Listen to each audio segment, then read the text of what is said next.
Bonjour. Donc, vous êtes avec nous aujourd'hui en tant que chef de la délégation de Belgique, ici à Lima, à l'occasion de la 20e conférence des partis, sous couvert de la Convention cadre des Nations Unies pour le changement climatique. En tant que ministre représentant de la Belgique, quelle est votre vision et vos attentes par rapport à la conférence de Lima? Et un peu plus loin, quelle est aussi votre vision par rapport à la conférence de Paris qui devrait voir aboutir l'accord pour ce futur régime post-climat que nous attendons tous? La question climatique est revenue au centre de l'échiquier de négociations et d'accords, alors qu'elle avait eu tendance un tout petit peu à disparaître ces dernières années. Il est clair que le sommet de New York au mois de septembre a permis de remettre le focus sur une question qui est essentielle pour l'avenir de la planète de façon générale. Alors, à côté de ça, par ailleurs, le rapport du GIEC est très clair en disant, voilà, il est grandement temps. On n'est pas encore tout à fait dans le scénario de la catastrophe absolue. Par ailleurs, on sait aussi qu'il y a un certain nombre de changements qui peuvent s'opérer et qui auront des coûts beaucoup moindres que l'inaction en matière climatique.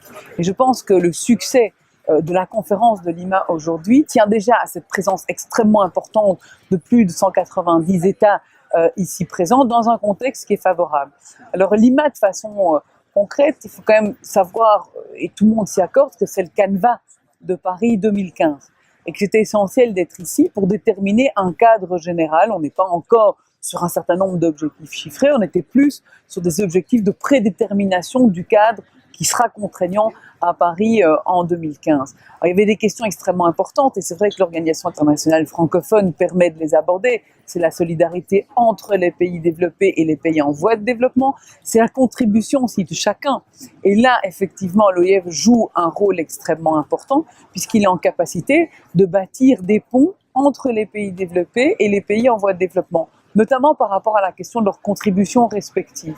Et donc c'est tout un processus de coopération et de solidarité qui est essentiel. Je suis très heureuse d'avoir pu déjeuner avec un certain nombre de collègues de pays francophones et de discuter avec eux de la manière dont on peut envisager aussi le travail entre décembre 2014 et décembre 2015 au niveau de Paris. Alors la Belgique contribue effectivement à l'OIF de façon active. Je pense que la question centrale qui se pose et qui doit se poser dans les semaines à venir par rapport à Lima, c'est de savoir comment est-ce qu'on met à profit cette organisation aussi pour renforcer les liens et être extrêmement solidaire avec les pays en voie de développement en matière notamment de contribution nationale.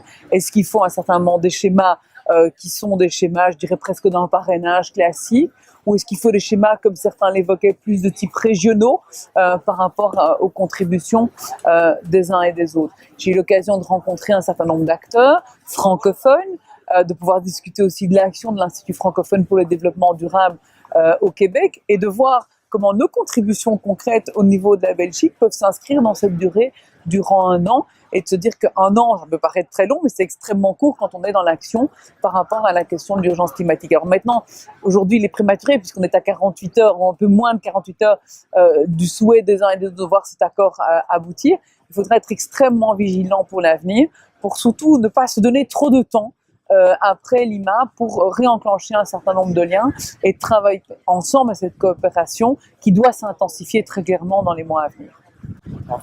Vous avez déjà répondu partiellement à votre question et c'est très bien, évidemment sur le rôle de la francophonie, parce que au-delà de l'accompagnement institutionnel, force est de constater qu'on est quand même dans un environnement anglo-saxon. Alors on travaille tous plus ou moins en anglais, oui, mais pour certaines délégations c'est une véritable difficulté, au-delà des sessions plénières.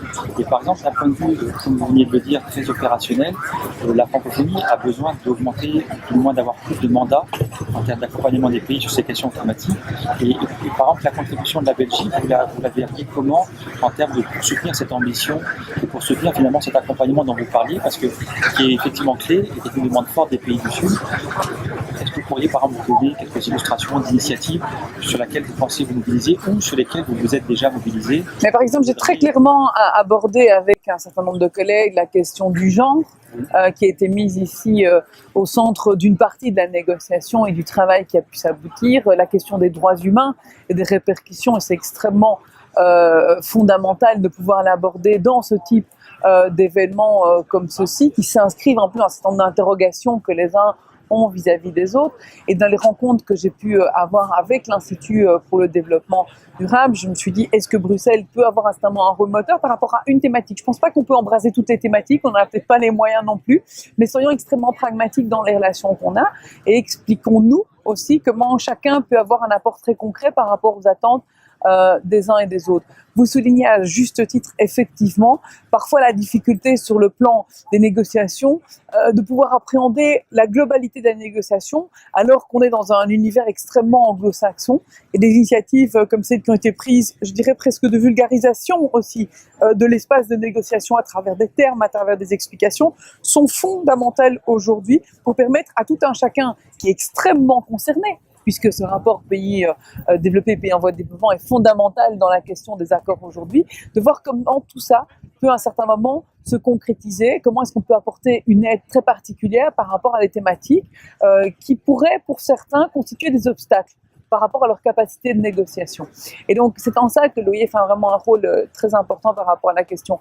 Moi j'ai fait part aussi par rapport aux mesures que nous avons prises à Bruxelles sur la question de l'énergie, d'un certain nombre d'initiatives. Et donc, je m'engage par rapport aux pays avec lesquels on a eu des contacts, de leur faire parvenir aussi, ne fût-ce qu'à titre informatif, un certain nombre d'initiatives législatives que nous avons prises, comment nous les avons mis en place. Je vous prends notamment une thématique en particulier qui concerne toute la question du bâti, du transport en matière énergétique. Bruxelles impose à partir de janvier 2015 des normes relatives à la performance énergétique des bâtiments. On sait que le bâti représente une grande part en fait de matière à économie d'énergie. Un peu moins que les transports, mais c'est extrêmement important aussi, c'est significatif.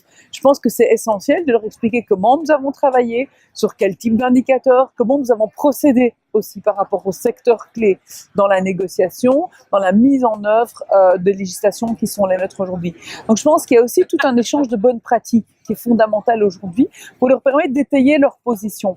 Et par rapport à ces contributions nationales qui sont demandées à des pays qui n'ont pas toujours nécessairement l'expertise, et c'est bien normal, la plus pointue scientifiquement, on doit pouvoir être là pour un certain moment, leur donner l'information nécessaire et peut-être la guider aussi dans un certain nombre de choix qui sont là. C'est tout le principe de la coopération en tant que telle qui est fondamentale aujourd'hui et qui est vraiment au centre de la discussion sur l'accord de Lima.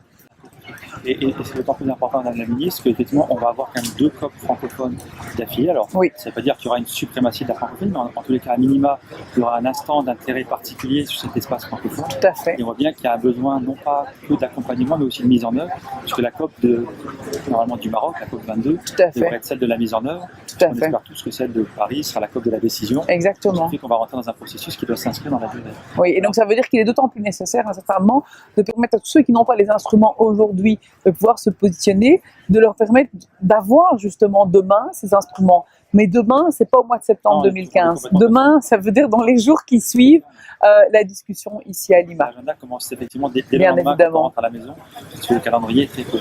Alors peut-être pour terminer cet entretien, enfin bien sûr vous pouvez nous faire part d'autres témoignages, mais peut-être si vous rêviez d'un accord réussi où les pays, nos amis pays en développement, pouvaient finalement trouver cet accord qu'on espère tous, qui soit à la fois contraignant, ambitieux, juste et équitable, quel pourrait être votre mot de la fin, mais plus en tant que j'imagine humaniste, plus que simplement politique, ce mot de la fin de cet espace pluriel qui finalement est là. Ici. Mais je pense qu'il y a une chose qui est fondamentale, c'est de dire qu'il faut travailler ensemble, conscient des enjeux, et je pense que tout le monde l'est, il n'y a pas un pays qui l'est moins, en tout cas on ne peut pas en préjuger, et je trouve ça horriblement prétentieux d'imaginer que parce qu'on a plus d'outils, plus de législation, on est en capacité de pouvoir mieux savoir. En fait, les réalités de chacun sont ce qu'elles sont.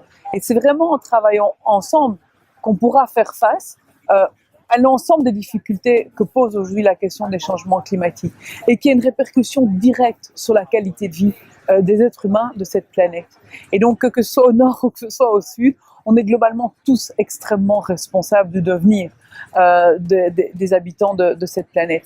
Et donc, ce que je pense, c'est vraiment travailler dans un processus de rapprochement, de coopération, parce que l'avenir de la planète, elle ne se décide pas uniquement avec des pays qui ont peut-être un peu plus de leadership. Et je pense que ce qui ressort pour moi, en tout cas, des négociations à l'heure actuelle, c'est que notamment la question du leadership que peut avoir l'Union européenne par rapport à ces questions-là est fondamentale aujourd'hui.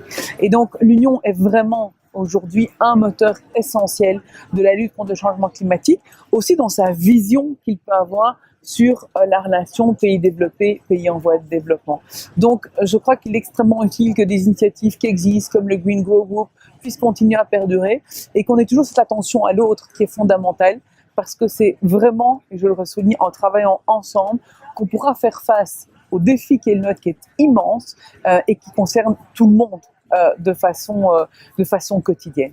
On peut souscrire à cette vision et on vous remercie Merci à pour vous. cet entretien et aussi pour ce témoignage de l'importance de la francophonie dans le cadre Voilà. des négociations climatiques. Merci. Merci à vous.